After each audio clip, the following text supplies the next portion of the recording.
আমরা একমত পোষণ করেছি 108টাতে, আর 32টাতে আমরা একমত হই নাই, আমরা দ্বিমত পোষণ করেছি, আর 26টাতে আমরা আংশিকভাবে একমত হই। আমরা আজকে ডক্টর আলী রিয়াজ, ডক্টর বদিউল আলম মজুমদার এবং মনির হায়দারের যে টিম ছিল জাতীয় ঐকমত্য কমিশনের, তাদের সাথে আলাপ করেছি। আমাদের বিস্তারিত আমাদের যে প্রপোজালগুলো সেগুলো তুলে ধরেছি। আমি শুধু সংক্ষেপে একটা সামারি বলবো, দেন আমাদের ব্যারিস্টার সানি আব্দুল হক, আমাদের সংসদ বিষয়ক সম্পাদক, সংবিধান বিষয়ক যিনি দায়িত্ব পালন করেন, উনি আরো ডিটেলস বলবেন। আমাদের কাছে টোটাল 166টা প্রস্তাবনা আমরা পেয়েছি ঐকমত্য কমিশনের পক্ষ থেকে, যে 5টি কমিশনের টোটাল মিলে 166টা প্রস্তাব।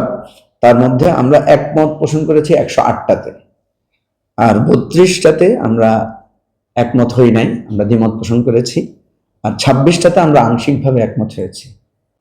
এটা ছিল মূল সামারি।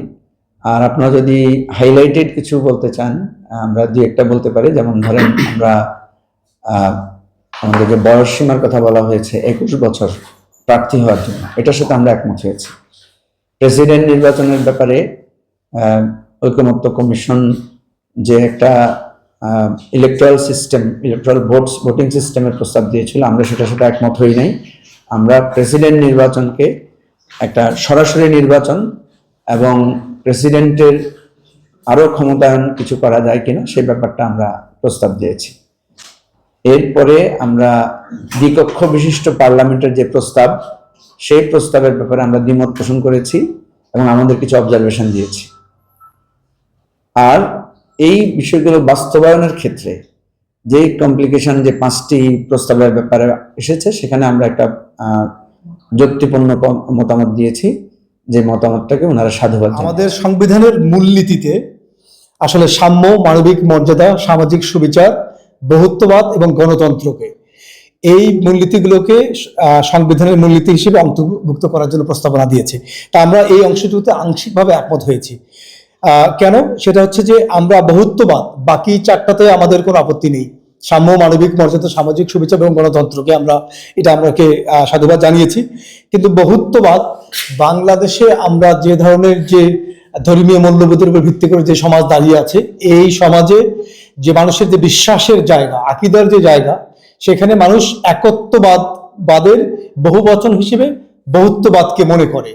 এই জন্য আমরা মনে করেছি যে প্লুরালিজম যে ইংরেজি শব্দ, এটার বাংলা যদি আমরা যদি পরিভাষা হিসেবে বহুত্ববাদ দেই, তাহলে আমাদের জনমনে একটা বিভ্রান্তি ছড়াতে পারে। এই জন্য আমরা মনে করেছি যে হয় আপনারা ইংরেজিতে সরাসরি প্লুরালিজম বলবেন, অথবা যদি বাংলা পরিভাষা ব্যবহার করতে চান, তাহলে এটা বহুত্ববাদ না বলে আরেকটা যোগ করে বহুতত্ত্ববাদ বললে, বহুত্ববাদটা প্লুরালিজমের রিয়েল অর্থ দাঁড়ায় না বোঝার জন্য। সেটা বহুতত্ত্ববাদ যদি আমরা বলি, যে বহু ধরনের মতবাদ বা তত্ত্বকে এখানে আমরা ইনক্লুসিভিটির জায়গায় দেখাই, তাহলে সেটা পারফেক্টলি হয়, তাহলে ভুল বোঝাবুঝিটা থাকে না। এটাই আমাদের একটা প্রপোজাল ছিল। জি। আরেকটা হচ্ছে সংবিধানের মূলনীতি ও রাষ্ট্র পরিচালনা মূলনীতি হিসেবে ধর্মনিরপেক্ষতা, সমাজতন্ত্র ও জাতীয়তাবাদ, এগুলো সংবিধানের যেগুলো রিলেভেন্ট আর্টিকেল আছে, এগুলোকে বাদ দেওয়ার জন্য আমরা একমত পোষণ করেছি। আরেকটা আইনসভার তারা একটা নতুন কনসেপ্ট দিয়েছেন, যে বাংলাদেশে দ্বিকক্ষ বিশিষ্ট আইনসভা প্রবর্তনের জন্য তারা সুপারিশ দিয়েছেন। এটা কেমন হবে? যে নিম্নকক্ষকে বলা হচ্ছে ন্যাশনাল অ্যাসেম্বলি এবং উচ্চ কক্ষকে বলা হচ্ছে সেনেট।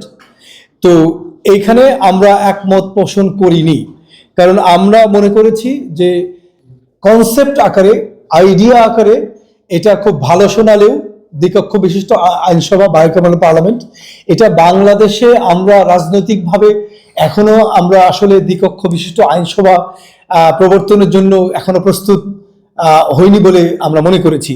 তো এই জন্য আমরা আইডিয়াটাকে সাধুবাদ জানিয়েছি, আমরা পছন্দ করেছি, কিন্তু আমরা এখনো প্রস্তুত নই এটাকে গ্রহণ করার জন্য। এটা আরো পরে হয়তো একটা সময় করা যেতে পারে, কিন্তু এখনই করার মতো করে আমরা তৈরি হইনি বলে মনে করেছি। এই জন্য আমরা মনে করেছি যে এক কক্ষ বিশিষ্ট আইনসভায় বাংলাদেশে বহাল থাকা উচিত। আরেকটা বিষয়, যে তারা যে কনসেপ্ট দিয়েছেন যে নিম্নকক্ষে 400টা আসন থাকবে, যার মধ্যে 300টাই সরাসরি জনগণের যেরকম স্বাভাবিক আছে, যেটা 300টা উন্মুক্ত ভাবে সরাসরি ভোটে সংসদীয় সদস্য নির্বাচিত হবেন, ওটা ওভাবে আমরা রাখার পক্ষে বলেছি। আর তারা বলেছেন যে আরো 100টা আসন তারা শুধুমাত্র নারীদের জন্য সংরক্ষিত করে, কিন্তু সেটা সরাসরি জনগণের প্রত্যক্ষ ভোটে আবার নির্বাচিত হবে নারীরাও। আমরা যেটা বলেছি, এই 100 সিট সংরক্ষিত থাকবে, এটা নারীদেরকে অগ্রাধিকারের ভিত্তিতে সংখ্যানুপাতিক হারে বিভিন্ন পেশাজীবী মানুষকে নিয়ে যেন এই আরো 100টা সিট যেন বজায় থাকে, এটা আমরা বলেছি। আর উচ্চপক্ষে, জি জি, আর উচ্চকক্ষের বিষয়ে আমরা যেটা বলছিলাম যে আমরা একমত পোষণ করিনি আসলে।